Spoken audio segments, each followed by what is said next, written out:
All right, everybody. Welcome to another episode of Trust But Verify with Josh and Rob. And today we've got a really special guest, Eco's very own CEO, Andy Bromberg.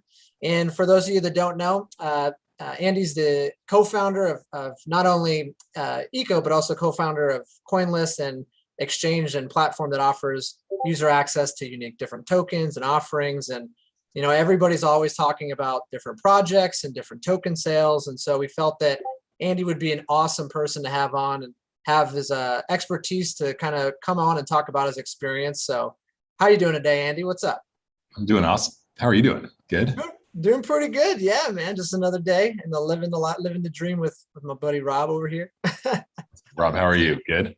I'm doing good, Andy. It's awesome to have you on and finally have like a actual, I guess a modern day face-to-face. We haven't had the real life visceral face-to-face, but yeah, it's really good to have you on. We're excited.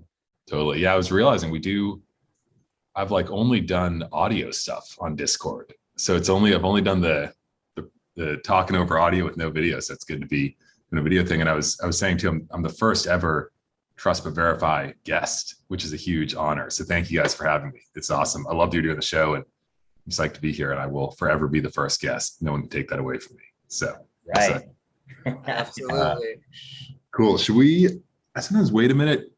How are we doing on people watching? We can wait a second, let some people tune in, if that makes sense. Let me see. Yeah, definitely. Yeah, absolutely. Let's see. We got about 26. That's what I'm seeing on mine. Yeah. All right. We can probably get rolling here. Maybe give people just nice. We got a screenshot of me looking over my other screen. That's good. We can get started here, and I guess this thing records, so we can record after or watch after. But yeah, I just get a ton of questions, as you guys said, as Josh, you just said, about token sales and distributions and all sorts of stuff. I got into crypto back in 2012 to 2013. I've seen the cycles several times now. And yeah, I started CoinList, as you said, in 2017. And 4,000 crypto projects came through our doors. We ended up working with like a dozen of them, or a couple dozen teams. And I spent a ton of my time working with those teams on their token sales and how they were distributing tokens, airdrops, all sorts of stuff. And CoinList is an awesome company. It's doing great. Now it offers an exchange, like you said, and staking services and all sorts of things. But it's always been a token sale platform, first and foremost, really.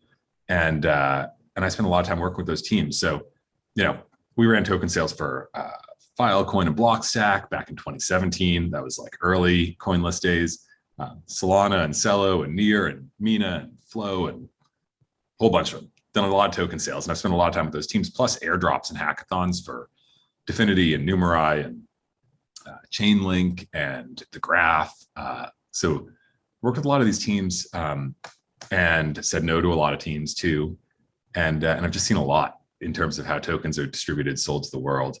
And yeah, like I said, people are always asking the crypto chat channel about CoinList sales and about other stuff. And I see all these questions and asking how I feel about different strategies. And so, yeah, I thought it'd just be fun to chat a little bit. You guys said, hey, let's do the show. And it sounded fun to just talk about token sales.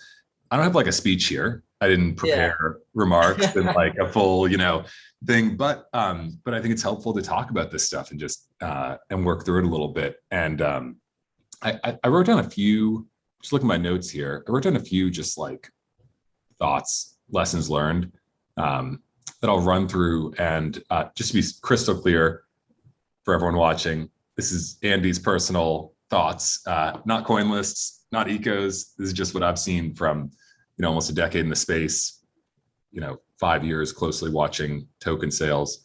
And yeah, right before the show, I just jotted down like a few learnings, a few lessons, I guess probably best framed as piece of advice, things I would say to someone that's thinking about running a token sale for their token project.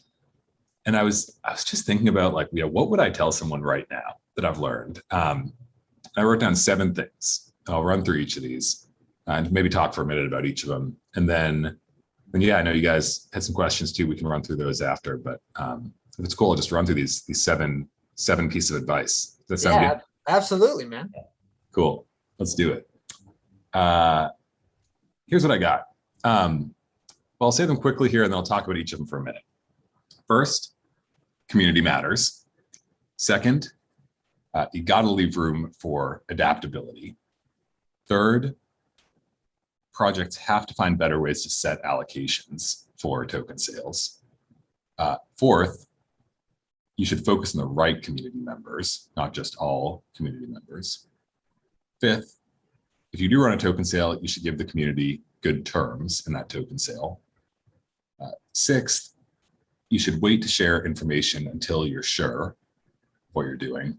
And seventh, skin in the game matters. And you'll notice that a lot of these include the word community. That's because I pretty firmly believe that everything, token projects especially, but everything is all about community. Nothing matters more. Communities are what drive success of projects and companies, whether or not companies know it. Their community is what drives their success. And I'm not just saying that because I'm, talking to the eco community here. Like, I actually really believe that, and that's foundational to how I think companies run and are going to run in the future, and projects should happen. And yeah, I'll talk through each of these items. There's more we can get into. Like I said, I didn't prep thoroughly, so I'm just going to ramble a minute here and you're good. Share some off the cuff thoughts. Yeah.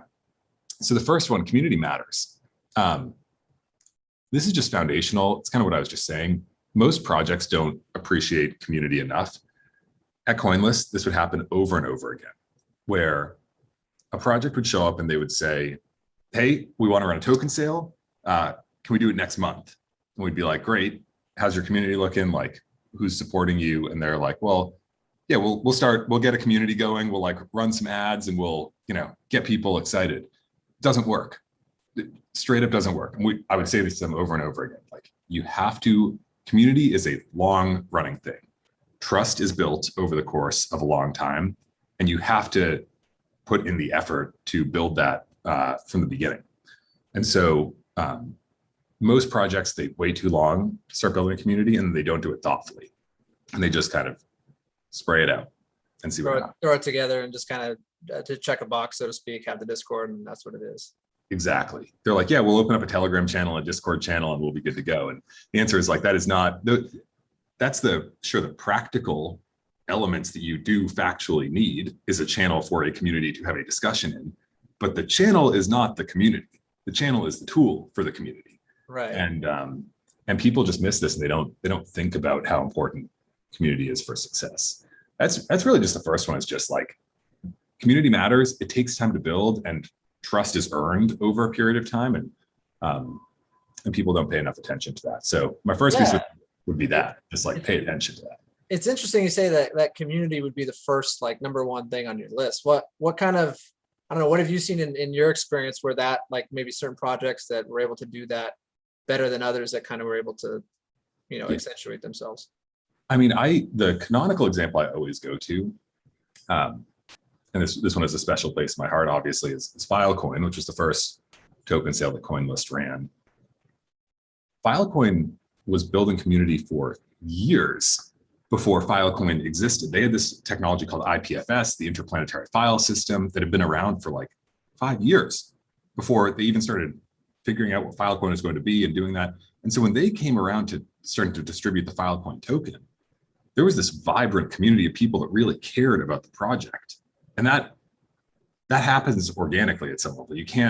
That wasn't, again, like they ran some ads and got some people interested or anything like that. That was a fundamental aligned community building exercise where they earned trust by setting things out, delivering on them over and over and over again over the course of their years in existence. And obviously that was a extremely successful token distribution event. But more importantly, like, that's still what carries that project forward, is that community that they built for years. Where were you seeing that community being built? Because I know, like, now Discord is just like the de facto go-to. This is, where our community lives. This is where you can get all the information. I personally didn't really know I knew about Filecoin in there, like when they were about to ICO, and was keeping tabs on the project. But that was mostly just kind of through Twitter. Were they using like Telegram, or was Discord a thing? Is that where the community was being built? Early on, it was actually mostly on Reddit. It was a little bit of a different era, I think, kind of early token sale in the cycle, and people were still figuring it out. But a lot of their community was on Reddit early on, and it migrated over time to Discord. There was Slack for a while, Telegram, but that's almost, I think, an interesting question. It's kind of the point. Like, it doesn't matter. I could have said anything. I could have said Facebook groups. Right. I could have said VK. I could have, it doesn't really make a difference. What matters is the community and them caring. Sorry if you hear the sirens in the background. I live next to a fire station. But yeah, so that I think is a big one. And Filecoin's an interesting one too, that ties into the second point I was making, which is leaving room for adaptability. Things change so quickly in crypto, everything. I mean, whether it's legal, whether it's the market conditions, whether it's best practices, whether it's the technology itself, this stuff changes so much. And giving advice to a token project, I always say, you may think you know what the best thing to do 6 months from now is now. You're probably wrong. Now, that doesn't mean don't think about it. That doesn't mean don't evaluate your options. That doesn't mean don't always be gaming out different scenarios and trying to figure out the best path forward. But it does mean don't commit to paths too early. And again, I saw this. I don't want to name names on the bad examples, but I've seen this before with token projects where they go out and they say, we're going to do X in 9 months. And then, it gets to 6 months from then and they realize that's no longer the right path, again, based on market conditions or technology innovation or whatever. And they're in a tough spot. Now they're like, okay, we either have to do something that we don't think is the best thing to do, which is not good, or we have to violate the trust of the community that we've built by changing course and saying, I know we said we were going to do X, well, we changed our minds, we're going to do Y instead. And so a lot of the advice that I give these token projects when I was at CoinList and would give someone now is, to leave room for that adaptability. Filecoin's plans, they kind of announce stuff as late as possible in the game. And it wasn't that they were hiding anything. It wasn't that they were still kind of unsure of what to do. It's that they knew that things could change. And so rather than risk jerking people around with a bunch of different perspectives, just wait and leave room for adaptability and say it when you're extremely high conviction that it's exactly what you're going to do. Because the worst thing you can do is say you're going to do one thing and then pull it out from under people and do another. Right. Yeah. And sometimes people don't understand that it's not that they were not doing what they said they were, just like you said, things just change and you kind of set that expectation of it coming out this day, and people always want it sooner than it's supposed to happen and always quicker than maybe it even should. So yeah, just kind of going back to setting those expectations that, being able to. It's definitely a brilliant approach. I feel like the world of crypto always wants to know what's happening next, but it's not always necessary if that project does have that conviction, right? And if that community is behind that project and knows that they're going to deliver. But yeah, I guess not a lot of people really think about, companies being flexible or projects being flexible. It's no, they have a problem that they're trying to solve and it needs to be on the roadmap. And because, with the 2017 ICOs, okay, what's their roadmap? Are they hitting their dates? Right. And it's does a token project ever hit their date? No. Yeah, it's exactly right. The number of sales that get pushed where you're this other thing came up and it just hurts people. Instead, just leave the room for adaptability and announce it when you're really high conviction. That's the way to build trust. And I think a lot of these things that I'm talking about, it's not even really specific to token projects. This is just about how to operate.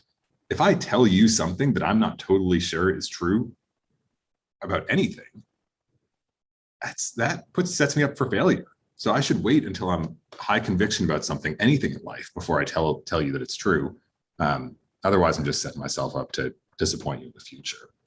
And speaking of disappointing, to keep moving through my list here, we can talk about this. I think it's a tricky one. The third thing I said is for token sales, finding better ways to set allocation for these token sales.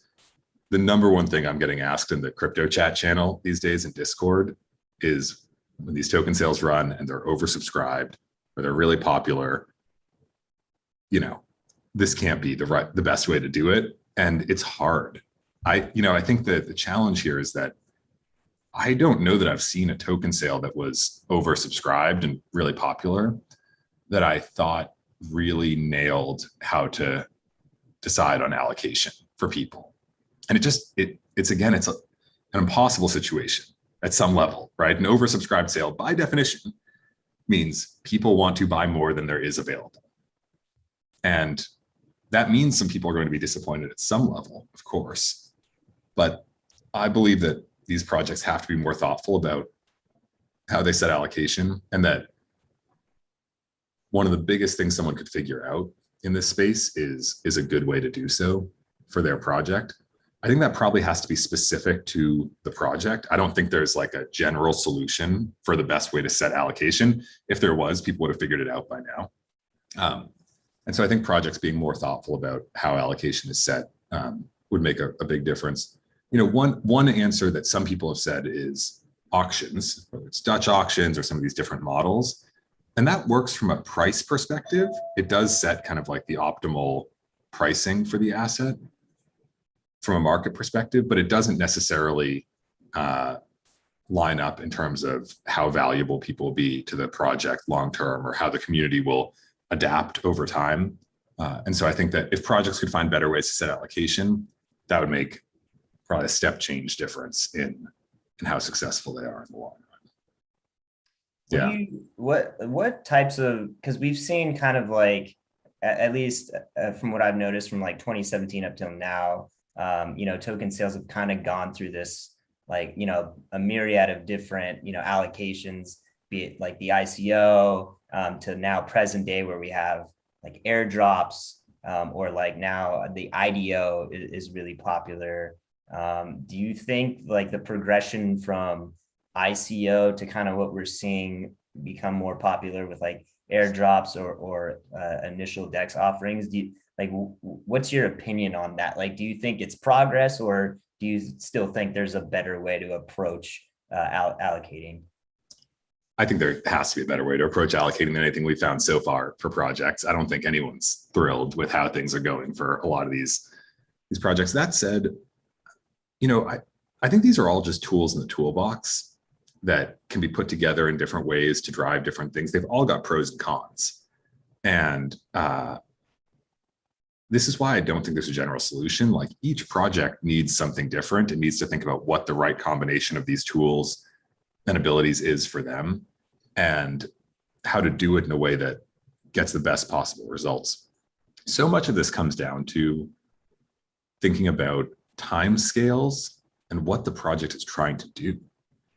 And for me, the best crypto projects, the ones that I'm most excited about finding ways to support or even just pay attention to, are the ones with a really long-term, big, ambitious view that care about what happens in the long run and some massive vision being realized over the long run. And how to get there, the path to get to some big vision over time varies project to project wildly. And they need to use these different tools at different times in different ways to accomplish that goal. It's going to be different for everyone. But what I would say is that, well, I think ICOs and IDOs and airdrops and all of these things are interesting and useful tools. I don't know that anyone's cracked the code yet on how to do allocations well and drive the best thing for their community in the long term. And even if someone does crack that code, I don't think that code will be immediately applicable to everyone else in a straightforward way where it's copy paste what they did over, because each project needs different things. We keep finding great segues here, which is a great one to my fourth point I brought up, which is focusing on the right community members. And right is a tough word. Like, what does right mean? What is the right community member? And that goes back to what projects are trying to do and thinking about what's necessary for the long-term success of these big visions.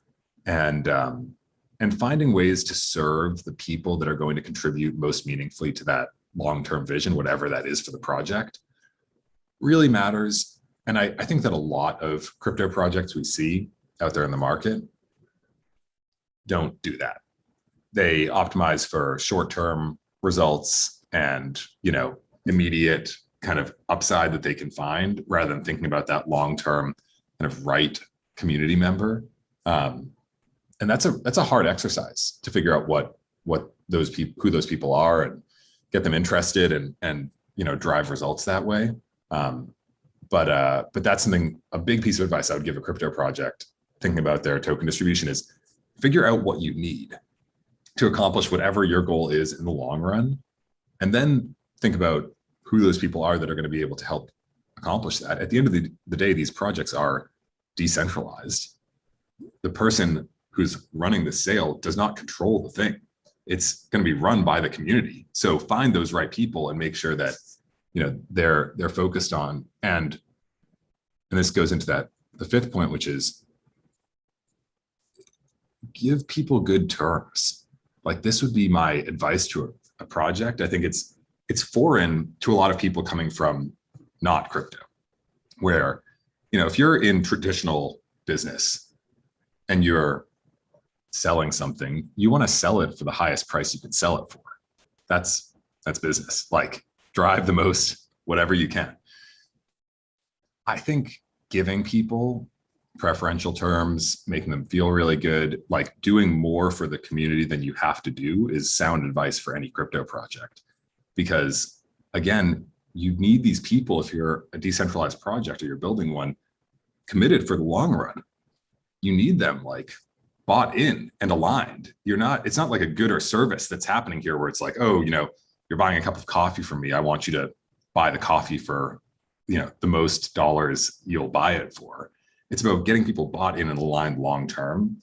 And that's another thing that I think projects do poorly sometimes, is they don't optimize for making sure people are happy. They optimize for just like, what are the best terms I can get that sells this sale out? And I don't really think that's the right way to do it.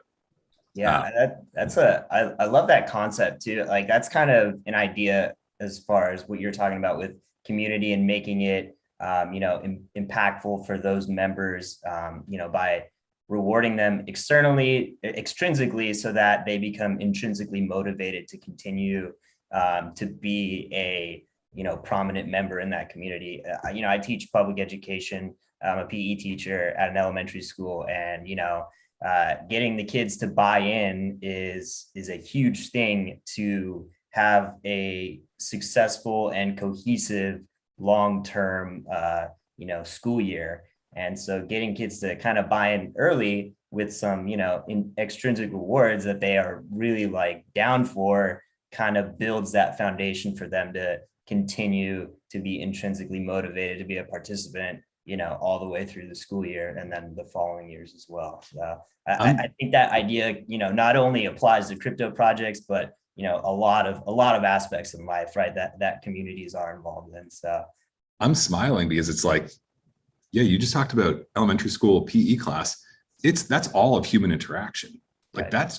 Those are just humans. Yeah, you've got little humans you're teaching PE to. There's some like big adult humans that are involved in business doing things. But at the end of the day, we're all humans. We all want to feel good. We all want a sense of belonging. That's deeply a part of us as human beings. And we want to feel aligned. We want to feel a part of something together. And I think that really matters. So doing those gestures, like, it makes a huge difference for bringing people into the fold, and more projects should be willing to do it, I think. Yeah, and even bringing in the right people, right? Because right people want to help the community grow, and they want to extend that energy to building the project or furthering the vision of the community. And when they're feeling rewarded or feeling like they have that sense of purpose or reason behind what they're doing, just wants you to keep doing it more and enjoy doing it with people that kind of share the same values. Absolutely. Just to really quickly by the way, do you guys have to stop at 2:30 here? No, I can run a little over. I know there's a ton of stuff here. I can probably do another 10 minutes, 15 minutes after this. We'll keep rolling. Cool. Yeah, the two last ones, just to like close out on those, and then we can do some questions if there's other stuff. One of them, I just want to reiterate, this one's kind of a duplicate of an earlier one, but advice to a crypto project, even once you think you're sure about what you're going to do, still wait to share what you're going to do until really it can't change anymore. And I think I just saw this so much at CoinList, where projects would be like, we know exactly what we're going to do. We're going to go out and say it. And I'm like, I don't think you think you know what you're going to do. But things, again, they change so much, and erring on the side of holding back is critical. And again, it just sets you up for success long-term. And in the long run, waiting a little longer to share things totally washes out. Everyone forgets about it and moves on with their lives, because the information does get shared at some point. So whether it gets shared 1 week or the next week or the next month doesn't actually really make a huge difference. What does make a huge difference is never going back on something that you've said and making sure that you stick with everything that's out there. So that one, I reiterate that all the time, because everyone wants to go out and say things as soon as they think they're true. Hold back, especially if there's a big passionate community. I just say to these projects, like, wait until you're really, really sure it can't change anymore. And then do it. And then the last one, just to say quickly, is, Rob, this actually goes to one of the questions you asked. I do think skin in the game matters, and that when people get something completely for free, they don't mentally assign value to it. And so some airdrop models that I've seen kind of fail this test a little bit, where it's like, you get something completely for free for doing nothing, like it just shows up. You don't assign value for it. We actually have something deep within us that reminds us that, oh, there's no such thing as free lunch. We know that. And so when you get something really for free, you're like, I don't know if this actually means anything to me. And so I do think skin in the game matters. And for a project that seeks to build a long-term community, which I think what every decentralized project needs to do in order to be successful, making sure people have real skin in the game matters, because it gets them to make a decision about whether or not they want to commit to the project. And committed people are the only people that can really add value in the long run, or will add value. So those are my 7. Just to recap: community matters, leave room for adaptability, find better ways to set allocation, focus on the right community members, give the community good terms, wait to share information until you're sure, and skin in the game matters. And those are the 7 things I jotted down that I would tell an aspiring person hoping to launch a token. I'll stop there. Any questions? Anything we should cover? I think that was a lot that we covered there. There's a lot. Yeah. You nailed like most of the questions that we kind of just like had down, which is awesome. Totally. Josh, do you have any just like off the cuff questions that? Yeah, I was just curious. What was like some of like the funniest things you can remember coming across your desk without naming names that you were just like, oh boy. Oh my! I mean, listen, we, especially in late 2017, it was ICO mania, and for better or for worse, CoinList was the game in town where everyone was coming to run their token sales. We had this forum up where you could submit, if you had a token project you wanted to launch, and you would submit it. And I would scroll through the Google sheet that forum fed into.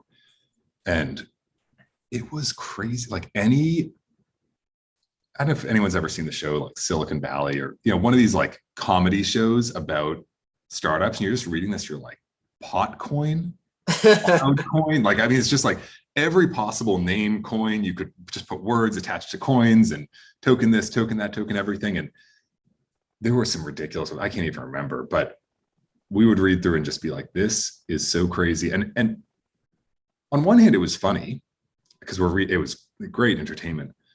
On the other hand, it's kind of scary because we're looking at this and I'm sitting there with a deep-seated belief in the power of decentralized technology at a fundamental level. This idea that we can have technology that is not run by any one entity, but is instead operated by a community, governed by a community, owned by a community. And that's the promise of all of this, is to build more aligned systems through this technology. And then you see these things and you're like, these are just bad. they're scams, they're frauds, or they just don't make sense. Yeah. And there was a real concern there. It turned out, I think, to be unfounded in the long run, but a real concern that was just going to drown out the good stuff. And at some level, we saw it as our job to vet projects and, put them through a vetting process before we worked with them. That was an important role, but it's scary to be staring down the barrel of, 5 projects that you think are maybe compelling and might have a shot at doing something interesting, and thousands that you're looking at and saying, these are just garbage. And, it was concerning about the fate of the industry for a minute. And now I think we've gotten past it. And there's still obviously lots of bad stuff out there in crypto, no question about it. But I think we've made it through and successfully survived. And the signal is outweighing the noise as best I can tell right now. Cool. That kind of leads me to a question that I had jotted down.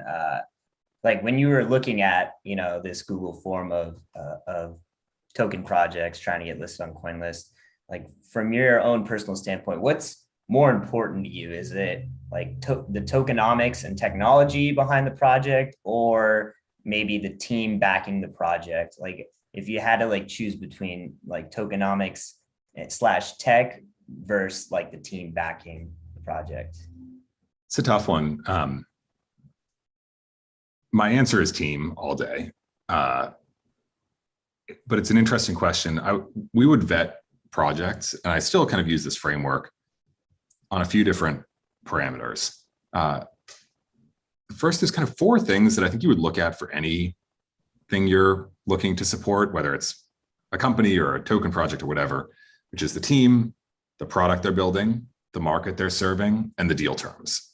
So no matter what you're looking at, you're probably looking at those 4 things: team, product, market, deal terms. And then I would add 2 more that are specific to token projects, which is 1, kind of the token economic model, exactly what you said and how that works. And 2, the legal structure, regulatory compliance concerns, making sure that the thing is buttoned up and that you're confident it makes sense from that perspective. And those were kind of the 6 pieces that we would look at CoinList: team, product, market, deal terms, token economics, and legal structure. But all of that to me comes from team, right? Like, yes, you should look at all the rest of it and see what the results are, but a great team is going to figure all of those other 5 pieces out. And so I'd bet on that any day of the week, in anything really. I mean, I'm a big, and this kind of comes back full circle to the start of the conversation. I'm a big bet on people person. That's my attitude. People do everything. Everything comes from people, and you have to bet on people. Betting on community is betting on people. Betting on a company is betting on people. Betting on a token project is betting on people. And yeah, there's knock-on effects. There's things that those people do. That's what ends up creating the result. But those people drive it. And so much, I think, of my personal philosophy is tied up in that we human beings are the creators of so many of these things, and you got to find the good ones and bet on those, and you're likely to be happy with the results. Yeah, I think it kind of gets lost in the fray a lot in the crypto community and world that, you always see that like typical phrase, in it for the tech, but people built the tech, right? So you got to look at the people too. As much as we want to rely on the tech, there's still people behind that tech. So I think you bring up, an awesome point. It's, bet on people. I love that. And also, by the way, like betting on people, there's a lot of reasons you can want to bet on someone. So for example, I think Satoshi Nakamoto, whether it's a person or a group or whatever, no idea who it is. Don't know what their credentials are, don't know what they worked on before Bitcoin, don't know whatever, but Satoshi demonstrated a track record of delivering on things and coming up with brilliant, world-changing, paradigm-shifting ideas and delivering on them and being responsive. And you don't even need to know who the person is by name to want to bet on them. But I would bet on that team any day of the week.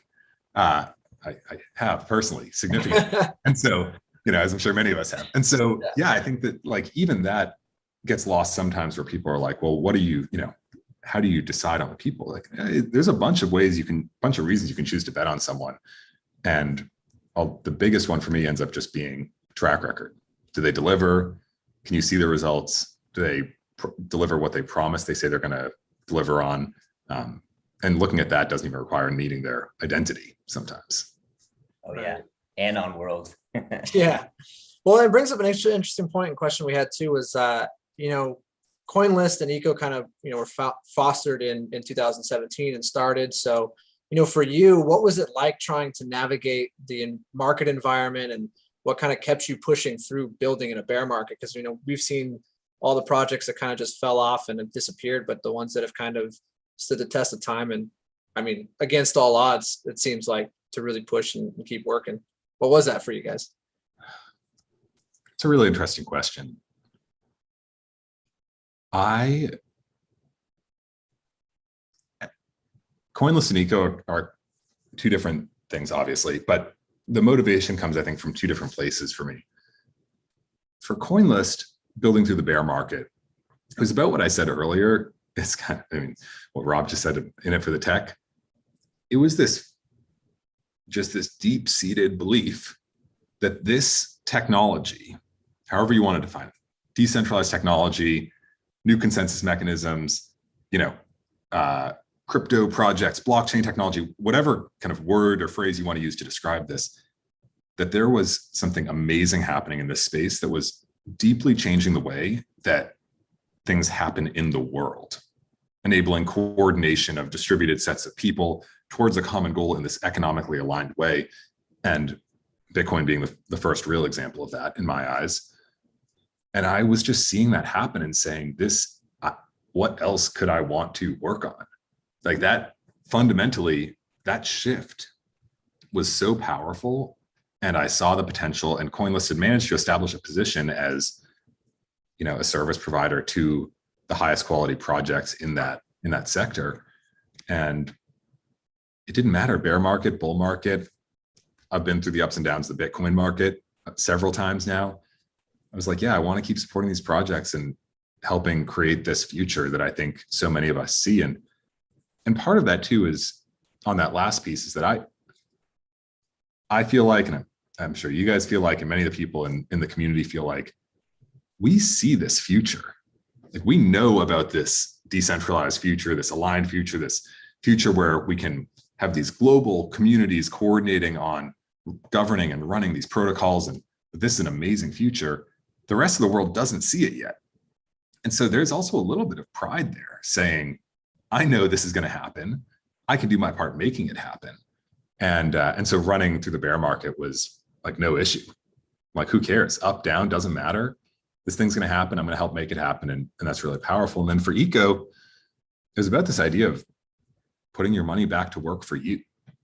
Just this like concept of your money is not working for you today. And we believe there can be something better that puts your money back to work for you, that puts you back in control of your money and brings about this better future. And I would just say, in terms of building in a bear market, it's a totally fair question, but almost just irrelevant for me. Like, when I'm trying to build something, I've got blinders on, I'm trying to build it. Yeah. I don't care what Bitcoin's at. I'm trying to build something here. And I do think, to your point, not to pat ourselves on the back too much, but that is the hallmark of a lot of these successful projects, is they just said, what, the market? I don't even know what the market is. I'm just trying to build something amazing here. I'm trying to bring about a future that I believe can exist. And the people that are willing to commit to that and deliver on it are the ones that are successful. It's kind of deterministic. Like, you can just tell when it's happening that someone is going to will something into existence one way or the other. Yeah. Yeah. I mean, it goes back to everything you talked about with community, with team, with vision, with the right people. It doesn't really matter what number go up or number go down. It's about the vision and the future and what you're all working towards together. So, and the long view. Yeah. Right. And knowing that the future doesn't always happen instantly. Sometimes it takes some time to get to the future, and that's okay. As long as the future happens eventually and we get to that better world. Guys, I unfortunately have to jump. I'm over time. I pushed my call, but this is probably as far as I can push it. Thank you for hosting. This was awesome. And I hope everyone in Discord, I'll check later, enjoyed too. If there are questions, I'll be around Discord as usual after, but super appreciative of you guys hosting the show and having me on. And yeah, I appreciate it. We'll be in touch. Yeah, absolutely. We appreciate it, man. Cool. Yeah, we're gonna have you on again soon. Time too. Look forward to it already. Awesome. All right. Have a great day, Andy. All right, take it Thanks, easy, guys. Andy. See ya. Cool. All right, folks. Wow, that was amazing. Those of you that tuned in, we really appreciate it. Those of you that will be tuning in later, we also really appreciate it. Wow, man, that was epic. Our first interview. Yeah. First interview. Hopefully it was it was good. I thought it went really well. How'd you feel about it? Felt really good. Andy's a cool guy, man. It was crazy. He's gone through so many different experiences and different expertise. I mean, just going through what he went through with all those ICOs, I can't imagine the different types of pot coin and poop coin he was coming across. So for real. Not financial advice. Financial advice. All right, eco community. Thank you so much for tuning in with us. As always, peace, love, and financial freedom. Have a great week, everyone. We'll see you soon.